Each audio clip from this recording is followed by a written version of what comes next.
Departamento de Salud publicou um comunicado onde está informado que entrante de luna 3 de outubro, lo começar a vacinar com booster shot bivalente.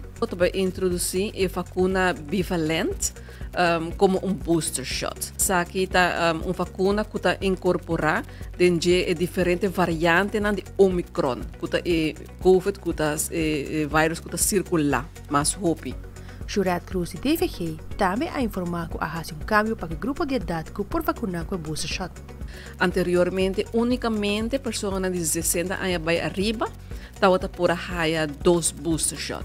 Entrante de luna, nós está reduzir a idade que está 12 anos, então, pessoas, dos cidadãos de 12 anos para arriba, por receber 2 booster shot, e estão de 60 anos para arriba, por receber 3 booster shot, ou também se você conta vacuna, essa aqui está de 5 vacunas contra a COVID. E apesar que o caso de COVID-19 na Aruba está bajando, nós me queda vigilante. Jurat Cruz de DVG te recomenda certo grupo de risco para tomar booster shot. COVID não vai e não magicamente disperse, COVID está circular. Dus é muito importante para o grupo de risco não seguir a vacuna. De caso aqui, a maioria biata ainda grande de idade avançada, estão com risco de ter complicação e também ainda tem problema de saúde.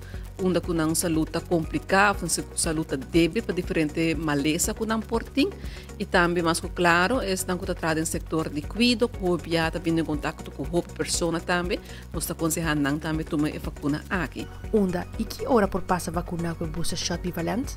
Onde que está outra ex-laboratório e não está onde que está vacunando de momento aqui é vacuna de COVID. De luna para a viernes, de 8 horas para 10 horas e 1 hora para 4 horas. Com a AZV, com a Health App e uma forma de identificação que nós trabalhamos em lugar de cuidado e não por busca ora uma vacuna bivalente como booster shot. Mita Fabiola Ángela Hernández, Patria Notícia.